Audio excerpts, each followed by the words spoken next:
అందరికీ నమస్కారము।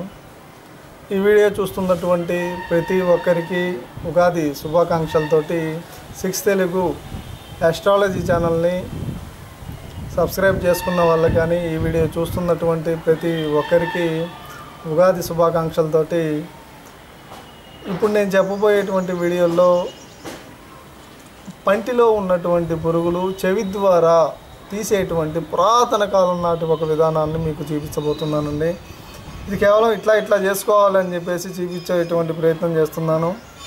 మరి దానికి ఏంటంటే ఎవరైనా సరే ఇదివరకు పురాతన కాలంలో వాళ్ళ దగ్గర అందుబాటులో ఉన్న దానిని వాళ్ళు ఉపయోగిస్తూ ఉండేవారండి। మనకు వచ్చేసరికి అంజనానికి ఉపయోగపడేటువంటి ఈ ఆకు అంటే ఇది వచ్చేసరికి మనకి వాగుడు చెట్టు వాగుడాకు నేల మొలక అని చెప్పేసి అంటూ ఉంటారండి। ఈ చెట్టు బాగా ఉపయోగపడుతుంది। అట్లానే దీనికి వచ్చేసరికి బునుగు పూత అనేది ఉంటుందండి। ఈ చెట్టుకి ఇట్లాగా బునుగు పూత అనేది ఉంటుంది। మరి దీనికి వచ్చేసేటువంటి కాయలు మాత్రము ఇట్లాగా పసుపు కలర్లో ఉంటాయి। దీనికి వచ్చేటువంటి కాయలు పసుపు కలర్లో ఉంటాయి। ఎట్లా చేసుకునేవారు ఏంది అనేది నేను మీకు ఇప్పుడు చెప్పబోతున్నానండి। అయితే ఏం చేయాలి అంటే పురాతన కాలంలో మనకేంటంటే ఇట్లాంటి కుండలు అనేవి వంటలకి వాడుకుంటూ ఉండేవారండి। అట్లాంటివి తీసుకునేవారు। ఒకటి ఇదివరకు ఏంటంటే పురాతన కాలంలో వాళ్ళ దగ్గర ఉన్నటువంటి పాత్ర ఈ విధంగా తీసుకొని మధ్యలో ఏంటంటే హోల్ అనేది పెట్టేవారు। మధ్యలో ఒక చిన్న హోల్ అంటే ఇదివరకు పొయ్యిలు ఉన్నాయి కాబట్టి ఊదుడు గొట్టాలనేవి పొయ్యి పక్కనే పెట్టుకుంటారండి। ఏదైనా మంట ఆరిపోయినప్పుడు ఆ ఊదుడు గొట్టంతో గాలి ఊదేవారండి। ఆ సమయంలో ఏంటంటే అది మండుతుంది కాబట్టి ఆ మంట కోసం ఏంటంటే పక్కన గాలి ఊదేవారండి। ఊదుడు గొట్టాలు అంటారు దాన్ని। ఆ ఊదుడు గొట్టాలు పట్టేటువంటి హోల్ అనేది ఇక్కడ పెట్టేవారండి। పెట్టేసి దానిలో ఏం చేసేవారు ఆ ఊదుడు గొట్టాన్ని ఇట్లాగా సెట్ చేసి ఇక్కడ చుట్టూరు ఏంటంటే ఏదైనా సరే వాళ్ళ దగ్గర మట్టి కానీ ఏదైనా సరే పెట్టేసి ఎండబెట్టి ఇట్లాగా చేసుకునేవారు। మరి ఇది ఈ విధంగా చేసుకున్న దాన్ని పక్కన పెడితే మనకి దానిలో బాగా ఉపయోగపడేటువంటి కాయలు ఇవండి। ఇవి అంజనానికి కూడా చాలా అద్భుతంగా ఉపయోగపడతాయి। ఈ కాయలు 1 కానీ 2 కానీ ఎండిపోయినవి తీసుకోవాలండి, లేదా బాగా పండినవి ఎండబెట్టి మనం దీనిలో ఉన్నటువంటి విత్తనాలని మనం సేకరించుకోవాలి।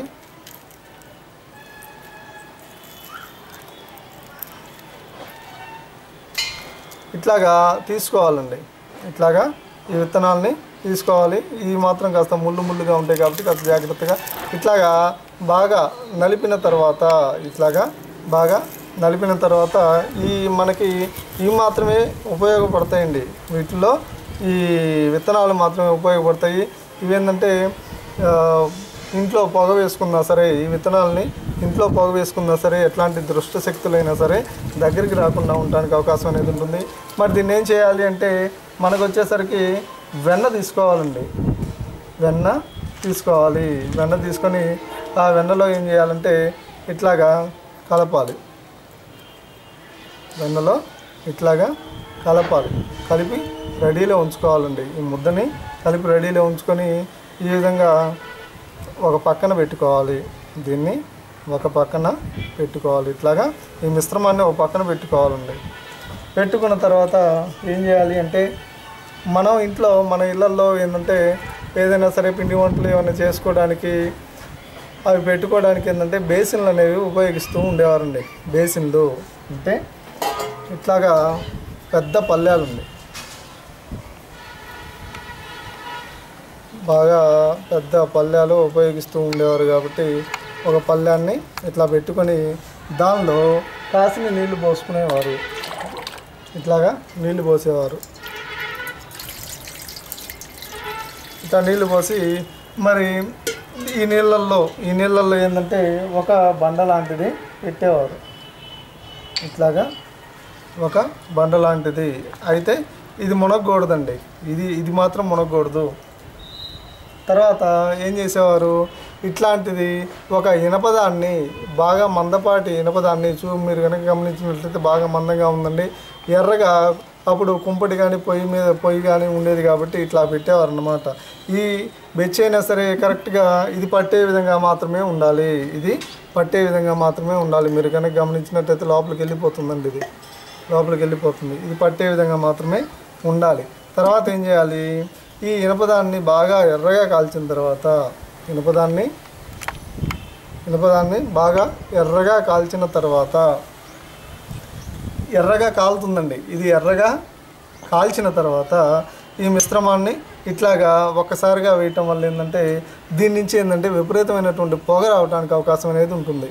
ఈ పొగని ఏం చేసేవారంటే ఇప్పుడు ఆ పొగ రావటంతో వెంటనే ఇట్లా పెట్టేసి దీన్ని ఏం చేసేవారు, ఈ పొగ్గొట్టము ఏదైతే ఉందో ఈ కింద నుంచి వచ్చినటువంటి ఈ గొట్టానికి ఏ పండు అయితే నొప్పిగా ఉంటుందో ఆ పంటి చెవిని పెట్టేవారండి. ఇప్పుడు కుడివైపు ఉందనుకోండి నొప్పి, కుడివైపు చెవిని పెట్టేసి ఆ పొగలో ఒక 5 నిమిషాలు అట్లా ఉండేవారండి.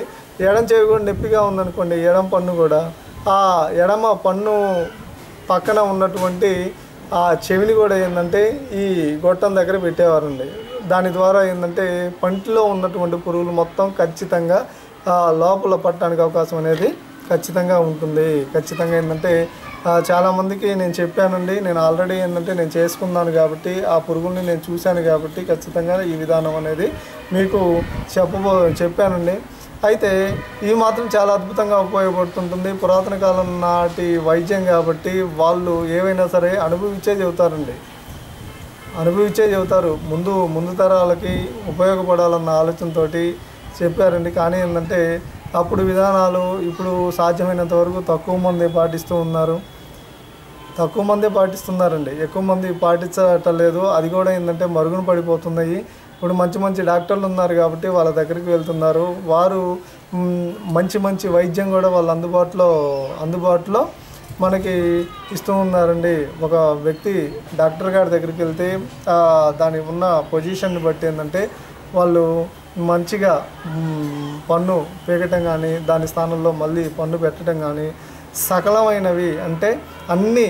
అప్పుడు ఈ పద్ధతులు అనేవి లేవు కాబట్టి ఇప్పుడు ఏంటంటే పద్ధతులు డాక్టర్లు మంచి డాక్టర్లు మనకు అందుబాటులో ఉన్నారు కాబట్టి వాళ్ళ సలహాల మేరకు మాత్రమే మనం ఏదైనా సరే చేసుకోవాలి. కానీ సొంత వైద్యం అనేది పనికిరాదండి. ఇది పురాతన కాలం నాటి ఒక మంచి వైద్యం అండి. వాగుడిత్తనాలు మాత్రమే వాడాలి. దీనిలో ఏదంటే అది ఉపయోగపడదండి. వాగుడిత్తనాలు మాత్రమే వాడాలి. అయితే దీనిలో ఉన్నటువంటి పురుగులు మాత్రము వై ఆకారంలో ఉంటాయండి, తెల్లగా. అది కంటికి ఖచ్చితంగా కనబడతాయి. ఆ పురుగులు అనేవి ఖచ్చితంగా కనబడతాయి. నేను ఆల్రెడీ చాలాసార్లు చూశానండి. మరి ఇది వచ్చేసరికి 2 సార్లు కానీ 3 సార్లు కానీ చేసుకున్నట్లయితే పంటి నొప్పి సాధ్యమైనంత వరకు 3 సంవత్సరాల దాకా రాదు అని చెప్పేసి పురాతన కాలం నాటి పెద్దలు చెప్పి ఉన్నారు. అంతేకాకుండా నేను కూడా ఏంటంటే ఇది వరకు ఈ విధంగా చేయటం వల్ల నాకు పంటలో ఉన్నటువంటి పురుగులు కూడా స్పష్టంగా కనబడటం అనేది ఖచ్చితంగా జరిగిందండి. ఇది విధానం. కాబట్టి ఈ వీడియో కనుక మీకు నచ్చినట్లయితే లైక్ చేయండి, షేర్ చేయండి. మరిన్ని ఇట్లాంటి వీడియోస్ కోసం మన 6 తెలుగు ఆస్ట్రాలజీ ఛానల్ని సబ్స్క్రైబ్ చేయండి.